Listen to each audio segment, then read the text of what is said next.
jelas yang nyata-nyata dia bukan bagian dari masjid pada saat itu. Yang ketiga, bahwa dimasukkannya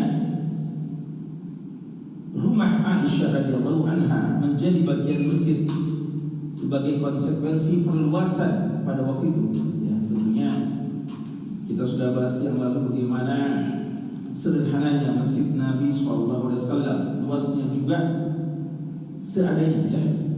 Waktu itu ya sekitar 50 kali 50. Itu mungkin kita anggap luas, tapi tentu saja dengan bertambahnya jumlah kaum muslimin maka itu relatif sempit ya. Dan kita lihat saat sekarang bagaimana Masjid Nabawi yang sudah bertingkat dan sudah sangat-sangat luas berkali-kali diperluas belum juga mampu menampung seluruh jamaah ya. Maka harus ada perluasan, dan perluasan pada awal-awal kali dihindari rumah Aisyah. Para sahabat pada awal kali menghindari perluasan menuju ke rumah Aisyah untuk tidak muncul syubhat masuknya kuburan Nabi ke dalam masjid.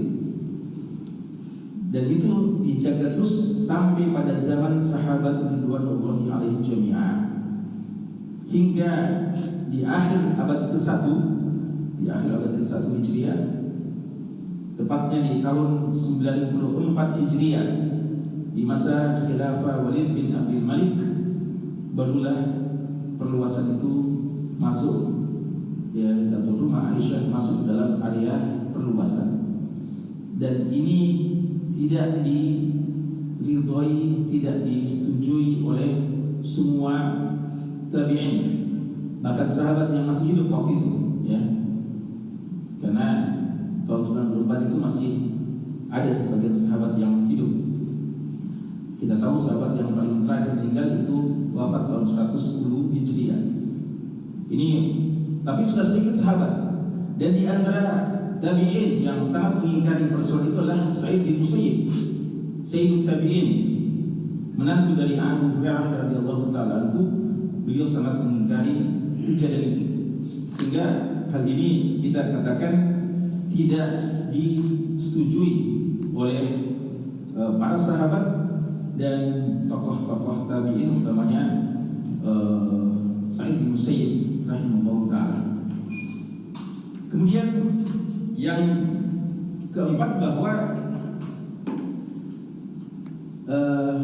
kalau kita melihat kondisi yang ada saat sekarang,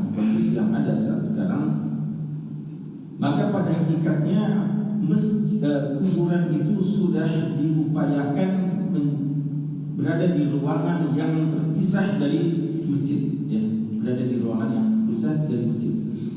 Jadi kuburan itu dia sebenarnya tidak memungkinkan untuk orang sholat di situ ya.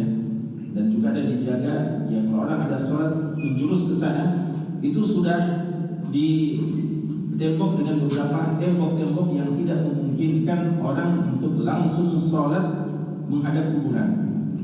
Maka ini sebenarnya sudah ada tindakan preventif yang dilakukan dan dzariyah agar orang tidak jatuh kepada sholat langsung menghadap kuburan. Dan sebagian ulama kita mengatakan walaupun kejadian ini tidak disetujui oleh salaf, tapi boleh jadi ada hikmahnya. Di antara hikmahnya, ini lebih memungkinkan untuk menghindari ibadah dan pengagungan kepada kuburan Nabi jika saja di luar area masjid, sebagaimana yang terjadi di banyak masjid ulama hari ini, masjid tokoh-tokoh hari ini, yang dijadikan tempat tawaf, dijadikan tempat untuk orang meminta-minta dan sulit untuk dibendung. Adapun ketika dia ada saat sekarang dengan posisi yang ada saat sekarang, maka kita lihat para petugas senantiasa menjaga agar orang tidak menyembah-nyembah kuburan tersebut, orang tidak sholat langsung menghadapnya, dan ini mungkin ada hikmahnya, ya. Walaupun sesuatu yang pada asalnya tidak diridhoi, kurang tepat ijtihad dari Walid bin Abdul Malik ketika menjadikan rumah Aisyah masuk dalam area masjid, tapi kata ulama kita ada hikmahnya karena itu lebih memungkinkan untuk menghindari penyembahan kuburan. Dan yang terakhir, Syekh Al-Albani rahimahullah ta'ala punya buku khusus tentang masalah ini, ya, tentang tahdzirus sajid, ya, tentang peringatan bagi para orang-orang yang sholat untuk tidak sholat di masjid yang dibangun di atas kuburan dan tidak sholat menghadap kuburan. Dan beliau termasuk yang paling mengingkari masalah ini. Namun ketika beliau membahas masalah ini, apakah dengan itu kita tidak boleh sholat di Masjid Nabawi karena ada kuburan di situ? Beliau mengatakan bahwa untuk Masjid Nabawi ini pengkhususan. Beliau mengkiaskan dengan persoalan hukum sholat karena ada sebabnya, walaupun di waktu terlarang, ya. Jadi seperti sholat ba'da subuh, ba'da asar, itu sebenarnya terlarang. Namun karena kita masuk masjid, maka kita juga pelarangan tersebut, bahkan pelarangannya itu di antara hikmahnya karena itu adalah waktu peribadatan penyembah-penyembah matahari. Jadi sebenarnya waktunya sangat tidak dianjurkan untuk ibadah. Namun karena keutamaan masjid ketika kita masuk ke dalam masjid perlu untuk kita hormati tahiyatul masjid atau karena sebab-sebab yang lainnya, maka pelarangan itu dibelakangkan karena adanya maslahat ibadah yang juga sangat-sangat dianjurkan. Maka beliau bilang keutamaan sholat di Masjid Nabawi yang 1000 kali dibandingkan masjid-masjid yang lain itu dikedepankan keutamannya dari adanya mudarat, adanya larangan untuk sholat di masjid yang ada kuburannya. Dan ini kata beliau khusus berlaku di Masjid Nabawi. Maka tidak pantas seorang mengkiaskan kejadian di Masjid Nabawi untuk melakukan yang sama di masjid-masjid yang lainnya. Karena masjid-masjid yang lainnya tidak ada keutamaan khusus, ya. Karena itu tidak pantas berdalilkan dengan Masjid Nabawi lalu melakukan hal yang sama di masjid-masjid yang lainnya. Ini berapa, ya, taujih daripada ulama kita tentang masalah ini. Intinya bahwa tidak mengapa yang sholat di Masjid Nabawi walaupun ada syubhat bahwa di sana ada kuburan, yaitu kuburan Nabi Sallallahu Alaihi Wasallam. Dan itu juga kita katakan hindari, ya, walaupun dia sudah ada beberapa tembok-temboknya, ada beberapa penghalang-penghalangnya, tetap kita sebaiknya menghindari sholat pas, ya, di menghadap ke kuburan Nabi Sallallahu Alaihi Wasallam. Baiklah jemaah sekalian, sekarang kita masuk tentang rumah Nabi Sallallahu Alaihi Wasallam. Jadi kalau masjid itu bagaikan, kalau sekarang bagaikan istana negara, ya, istana kerajaan. Kalau raja hari ini punya istana pemerintahannya, istana negara, rumah jabatan, ya. Nah, sekarang ya kalau Rasulullah tidak ada istana khususnya, istana beliau, kantor beliau, tempat beliau memerintah adalah Masjid Nabawi. Nah, sekarang bagaimana rumah kediaman beliau sendiri, rumah pribadinya? Ya kan, pejabat itu biasa ada istananya, istana pemerintahannya. Ada juga rumah jabatannya yang periodik, ya. Kalau selesai masa jabatannya pindah, ya. Dia cuma mendiami pada saat menjadi seorang pemimpin, ya. Kalau rumah jabatan Rasulullah tidak punya. Tidak ada rumah jabatan Nabi kita Sallallahu Alaihi Wasallam. Yang ada rumah pribadi, ya, rumah pribadi. Nah, ini yang kita bahas rumah pribadi Nabi kita sallallahu alaihi wasallam. Jadi Rasulullah tidak punya dua. Tidak ada istana negara khusus, cuma masjid. Masjid itulah yang dijadikan markaz.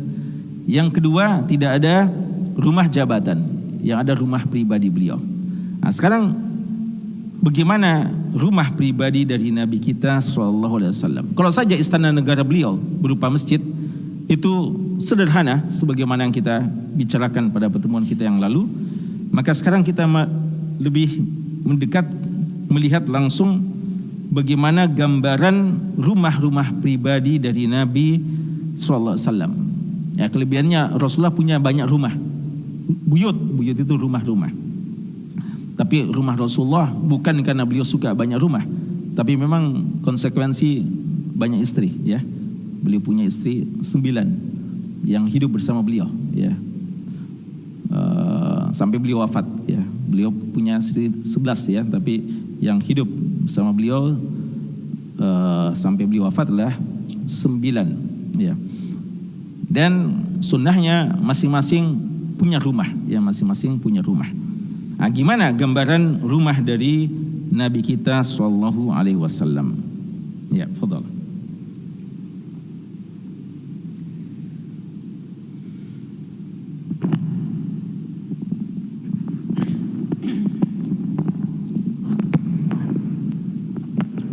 Alhamdulillah wahdahu wassalatu wassalamu ala man la nabiyya ba'dahu wa ba'd.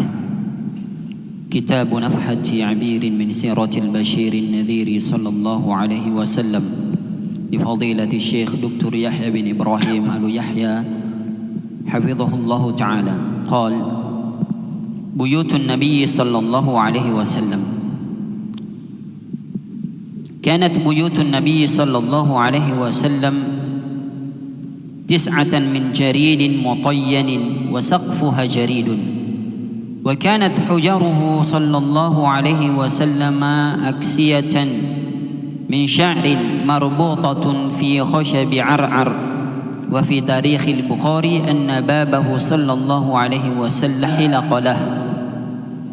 قال الحسن البصري: كنت أدخل بيوت أزواج النبي صلى الله عليه وسلم في خلافة عثمان بن عفان فأتناول سقفها بيدي.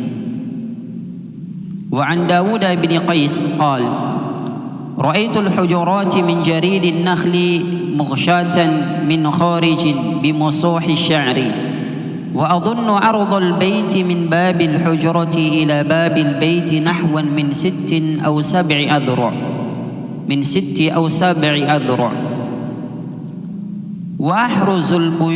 وأحرز البيت الداخل 10 أذرع، وأظن سمكه بين 8 و7 نحو ذلك.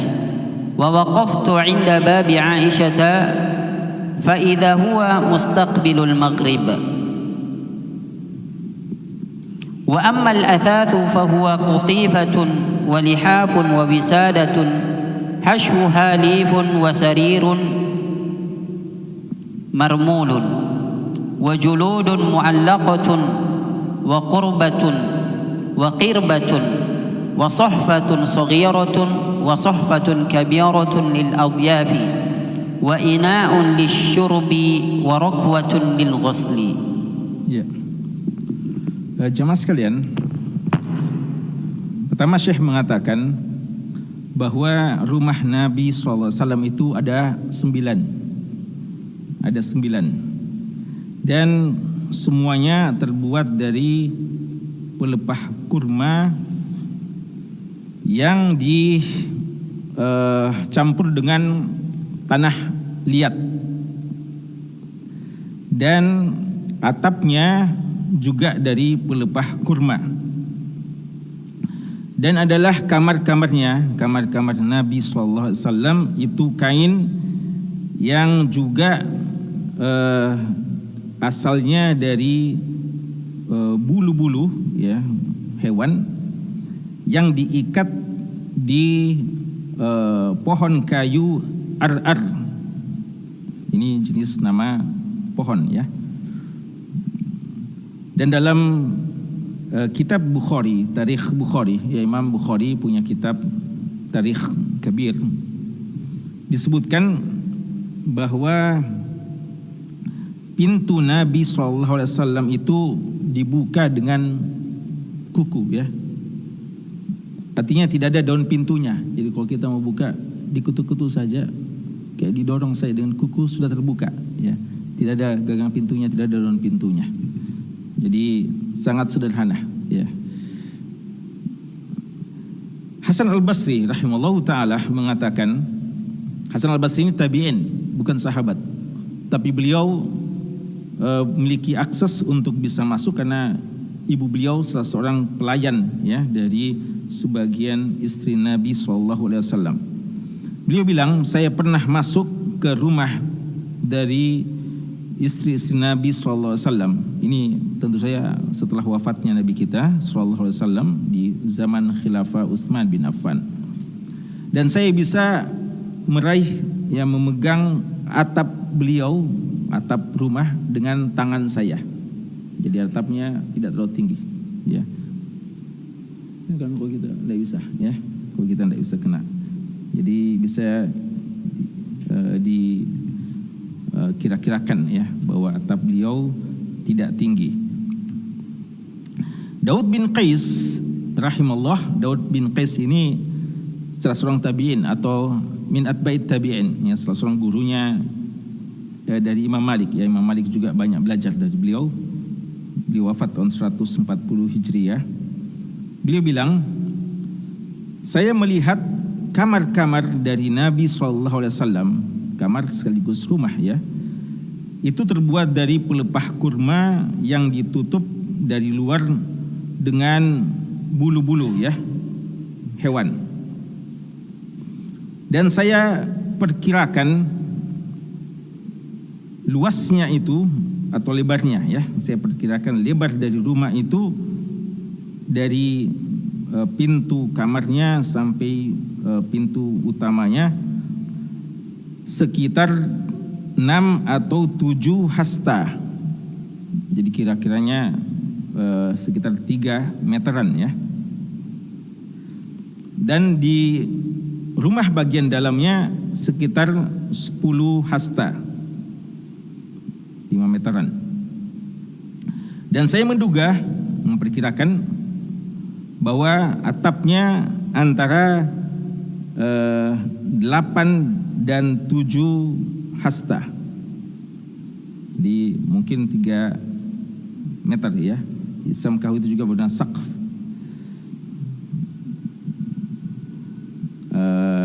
Dan saya pernah berada di pintu Aisyah radhiyallahu anha, dan saya melihat ternyata pintunya menghadap sebelah maghrib. Maghrib maksudnya tempat terbenam matahari. Itu gambaran rumah Nabi SAW. Adapun perkakasnya, perabot rumah, jadi apa yang ada di isi rumah Nabi kita SAW? Ada qatifah, ya, ada kain pakaian, ya. Ada lihaf semacam selimut, ada bantal yang diisi dengan pelepah kurma, dan tempat tidurnya berisi kulit-kulit, ya. Tempat tidurnya juga marmul dengan beberapa, ya, kerikil-kerikil, dan kulitnya ada kulit yang digantung, dan ada juga kirbah tempat minum semacam bejana, ini dari kulit juga. Dan ada sohfah itu bejana untuk makan, ya, yang bisa digunakan sekitar 5 orang, ya, untuk makan berjamaah. Ada yang kecil dan ada yang besar. Jadi mungkin ada yang muat 5 orang, ada yang muat sampai 10 orang. Jadi tidak ada piring-piringnya, sohfah, ya. Jadi tempat makan kapara, ya, kalau kita. Itu lil adiyaf, itu diperuntukkan untuk tamu-tamu. Ya, jadi kalau menjamu tamu dengan makanan seperti itu. Dan inaknya ada juga bejana untuk minuman dan juga tempat air untuk digunakan mandi. Ya, jadi itu diantara isi perabot dari rumah-rumah Nabi Sallallahu Alaihi Wasallam. Ya.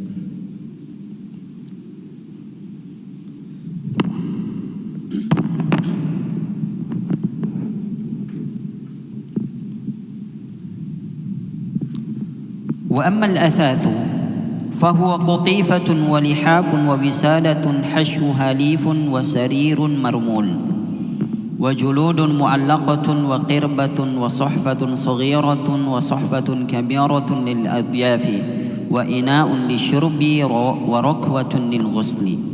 قالت عائشة رضي الله عنها: كان فراش رسول الله صلى الله عليه وسلم من أدم وحشفه من ليف. ووصف عمر رضي الله عنه فراش النبي صلى الله عليه وسلم وأثاثه فقال: دخلت عليه فإذا هو مضطجع على رمال حصير ليس بينه وبينه فراش قد أثر الرمال بجنبه متكئ على وسادة من أدم حشوها ليف.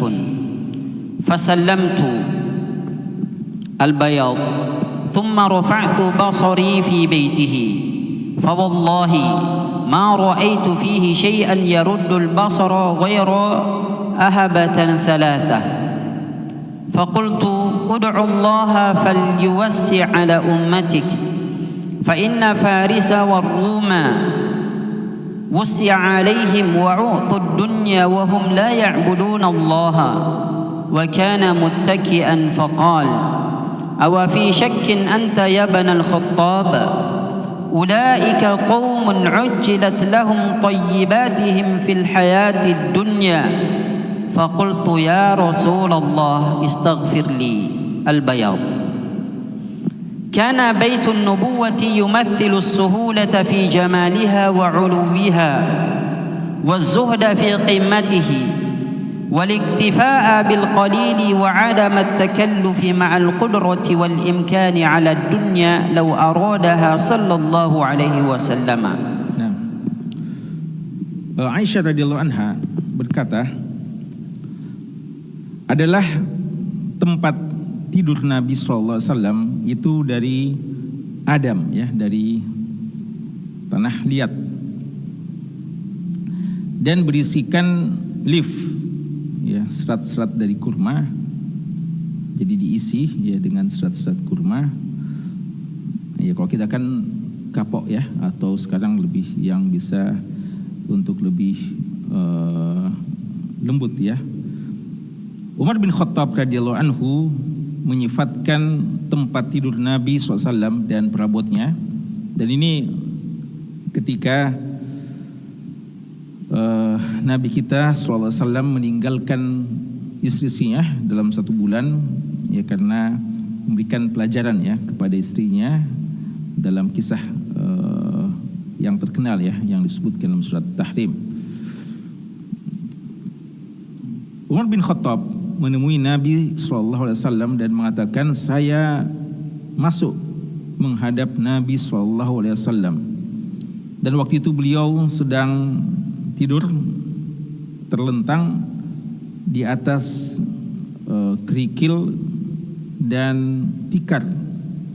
Tidak ada antara beliau dan antara tempat tidurnya kecuali tikar tersebut, yang menyebabkan bekas pada tubuh Nabi SAW, ya, karena karena beralaskan sesuatu yang kasar, tentu saja memberikan bekas pada tubuh beliau. Beliau bersandarkan pada bantal yang juga terbuat dari tanah liat yang diisi dengan serat-serat kurma. Saya ucapkan salam kepadanya, kemudian saya menyaksikan, ya, karena waktu itu tidak ada orang, ya. Para ulama kita menjelaskan bahwa tentu saja seorang tamu tidak dianjurkan ketika masuk ke dalam rumah seseorang melihat seluruh isi yang ada dalam rumah. Karena dikhawatirkan jangan-jangan ada sesuatu yang tidak pantas untuk dipandang, tidak pantas untuk dilihat. Tapi uzur dari Umar bin Khattab radhiyallahu anhu waktu itu, karena waktu itu memang Rasulullah sendirian, tidak ada istri-istri beliau, tidak ada sesuatu yang dikhawatirkan, pandangan-pandangan yang haram. Dan juga waktu itu beliau mau tahu bagaimana keadaan Rasulullah ketika meninggalkan istrinya. Apakah dalam keadaan senang-senang tinggalkan istrinya atau justru sebaliknya. Maka saat itu Umar bin Khattab radhiyallahu anhu, beliau melihat, menyaksikan keadaan rumah atau kamar dari Nabi sallallahu alaihi wasallam. Beliau mengatakan, "Summa rafa'tu basari fi baitihi." Fa wallahi, demi Allah, saya tidak melihat sesuatu yang bisa menghalangi pandangan kecuali kulit-kulit daging yang telah disamak, ada 3. Kemudian saya berkata, "Ya Rasulullah," ya, karena beliau sangat prihatin dengan keadaan Rasulullah yang sangat-sangat sederhana waktu itu. Beliau berkata, "Ya Rasulullah, berdoalah kepada Allah, semoga Allah Subhanahu wa taala melapangkan kehidupan umatmu." Ya, beliau Umar bin Khattab tahu bahwasanya waktu itu memang sahabat-sahabat kaum muslimin masih sangat sederhana. Dan itu yang mengherankan karena pemimpinnya juga sangat-sangat sederhana. Umar bin Khattab tidak langsung mengatakan, "Ud'ullaha falyuwassi 'alaika." Semoga Allah melapangkan kehidupanmu. Karena mungkin Rasulullah tidak akan mau seperti itu. Maka Umar bin Khattab mengatakan, doakan kepada Allah agar Allah memberikan kelapangan, kemudahan hidup bagi umatmu. Artinya fasilitas-fasilitas hidup di dunia. Karena kata Umar bin Khattab, orang-orang Persia, negeri adidaya waktu itu ya, Persia, Romawi, Allah telah lapangkan kehidupan mereka dan Allah telah berikan kepada mereka dunia, padahal mereka tidak beribadah kepada Allah. Mereka tidak beribadah kepada Allah, tapi kehidupannya justru sangat mewah. Kita yang beribadah kepada Allah, kenapa tidak memiliki yang semuanya seperti itu? Mendengarkan usulan tersebut, Nabi kita sallallahu alaihi wasallam waktu itu beliau sedang bersandar, lalu beliau memperbaiki posisinya, ya, dan mengatakan, "Awa fi syakkin anta ya ibnul Khattab?" Apakah pernyataanmu itu timbul dari rasa ragu? Ya, jangan-jangan kamu berdoa seperti itu karena kamu ragu.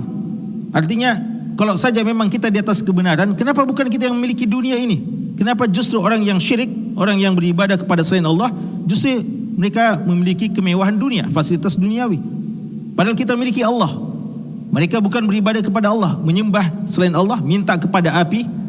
Orang-orang Persia, Romawi menyembah kepada Tuhan Isa, ya, yang mereka pertuhankan. Mereka meminta kepada selain Allah, beribadah kepada selain Allah, tapi kenapa mendapatkan kemewahan seperti itu? Sedangkan kita tidak ada apa-apanya. Maka Rasulullah marah, bahkan beliau tegur Ibnu Khattab, "Wahai Ibnu Khattab, apakah kamu ragu dengan apa yang kita berada saat ini?" Mereka adalah, kata Nabi SAW, adalah kaum Persia dan Romawi. Sengaja 2 disebutkan ini, karena inilah negeri yang superpower waktu itu ya, didaya, dikuasa. Mereka telah didahulukan bagi mereka kebahagiaan-kebahagiaan di dunia untuk tidak mendapatkan apa-apa lagi di akhirat. Mendengarkan pernyataan tersebut, Umar bin Khattab langsung mengatakan, "Wahai Rasulullah, tolong minta ampunkan aku kepada Allah." Artinya beliau merasa lancang memberikan usulan yang seperti ini. Ya. Sudah itu? Belum dibaca? Sudah ya?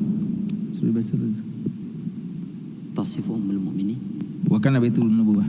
Sudah ya? Naam. Dan adalah rumah Nabi SAW itu gambarannya menggambarkan suatu hal yang sederhana namun tetap indah ya, tetap ditata dengan indah ya, apik, dan juga menunjukkan kezuhudan beliau, puncak daripada kezuhudan ya, puncak pada kezuhudan, dan mencukupkan dengan sesuatu yang sedikit dan tidak memaksakan padahal dia mampu. Kawan sekalian, Beliau sederhana bukan karena tidak mampu untuk kaya, tidak mampu untuk memiliki fasilitas. Seandainya beliau mau minta kepada Allah dan berusaha, beliau ini ahli dalam berusaha, pengusaha sukses dahulu, dan beliau tahu cara-cara yang halal untuk mendapatkannya. Dan beliau memiliki Allah yang paling dekat, manusia yang paling dekat dengan Allah yang tidak pernah ditolak permintaannya adalah Nabi kita SAW. Seandainya beliau minta kaya, Allah akan berikan. Tapi ini hidup sederhana beliau, pilihan beliau, bukan karena terpaksa. Ya kan ada orang terpaksa, artinya sabarlah, ya, sabar yang ittirari. Apa boleh buat, cuma beginilah rezeki kita sudah usahakan, maka apa boleh buat, bersabar. Kalau Rasulullah bukan persoalan karena darurat dan terpaksa bersabar, mensyukuri apa yang ada. Seandainya beliau mau memilih kekayaan, beliau sangat mampu untuk itu. Tapi beliau memang memilih, inilah gaya hidup beliau, inilah model hidup beliau. Padahal beliau mampu untuk itu. Ya, karena beliau mau mengajarkan nilai dunia ini di hadapan para sahabatnya, tanpa beliau pernah melarang sebagian sahabat yang akhirnya suatu saat mendapatkan kelapangan dalam hidupnya. Tapi memang begitulah pilihan hidup yang dipilih oleh Nabi kita sallallahu alaihi wasallam. Mungkin satu fakrah yang sebelum kita selesai. تصف أم المؤمنين عائشة رضي الله تعالى عنها عيش النبي صلى الله عليه وسلم قائلة: ما شبع آل محمد صلى الله عليه وسلم منذ قدم المدينة من طعام البر 3 ليال تباعا حتى قبض. وقالت لعروة ابن أختي: إن كنا لننظر إلى الهلال 3 أهلة في شهرين وما أوقدت في أبيات رسول الله صلى الله عليه وسلم نار. فقلت: يا خالة ما كان يعيشكم؟ قالت: الأسودان التمر والماء، إلا أنه قد كان لرسول الله صلى الله عليه وسلم جيران من الأنصار كانت لهم منائح، وكانوا يمنحون رسول الله صلى الله عليه وسلم من ألبانهم فيسقينا. Ya, terakhir ya, masih ada yang sebenarnya, tapi insyaallah kita lanjutkan nanti. Ummul Mukminin, ibu orang-orang beriman, Aisyah radhiyallahu anha, istri Nabi sallallahu alaihi wasallam, menyifatkan kepada kita bagaimana kehidupan Nabi sallallahu alaihi wasallam.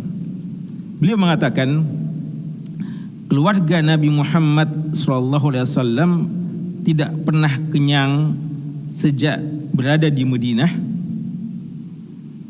Tidak pernah kenyang makan gandum selama 3 malam berturut-turut hingga beliau wafat. Jadi sejak berada di Madinah, ya, 11 tahun, 10 tahun ya kurang lebih, beliau tidak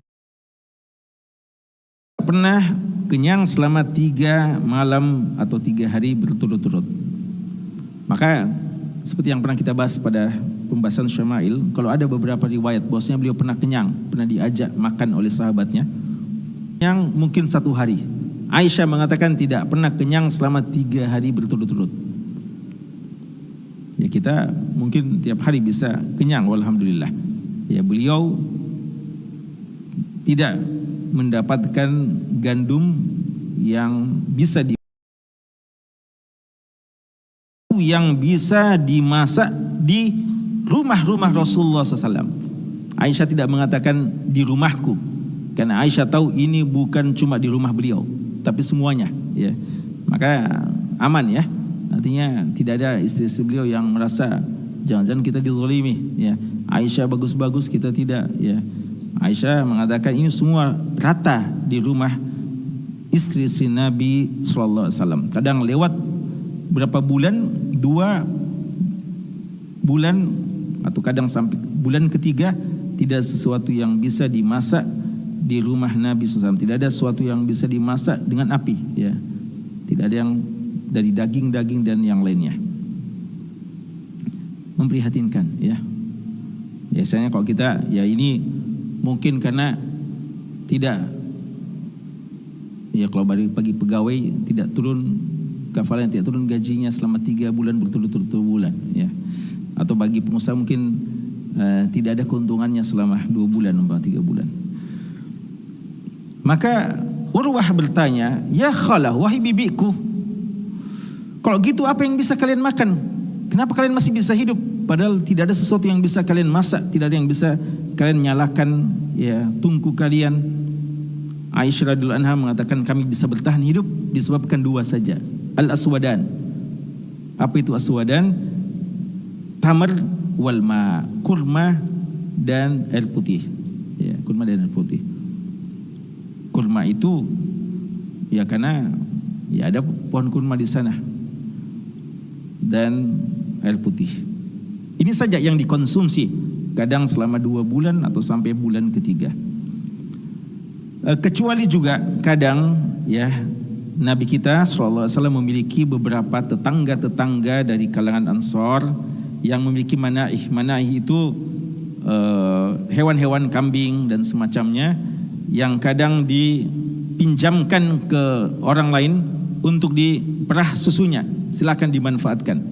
Jadi tetangganya Ansor ini kadang berbaik hati, ya semuanya sebenarnya ingin berbuat yang terbaik ya kepada Rasulullah, tapi Rasulullah kadang menghindari yang seperti itu dan memberikan kepada Nabi SAW susu yang dengannya mereka bisa mengonsumsinya. Jadi al-asal mereka cuma minum air putih saja, tapi kadang juga dapat rezeki dikirimkan susu oleh tetangga-tetangga dari kalangan Ansor. Ya, masih ada beberapa pembahasan. InsyaAllah kita akan lanjutkan pada pertemuan berikutnya. Wallahu ta'ala alam, sallallahu ala nabiyina Muhammad wa ala alihi wasahbihi wasallam. Walhamdulillahi rabbil alamin.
Apa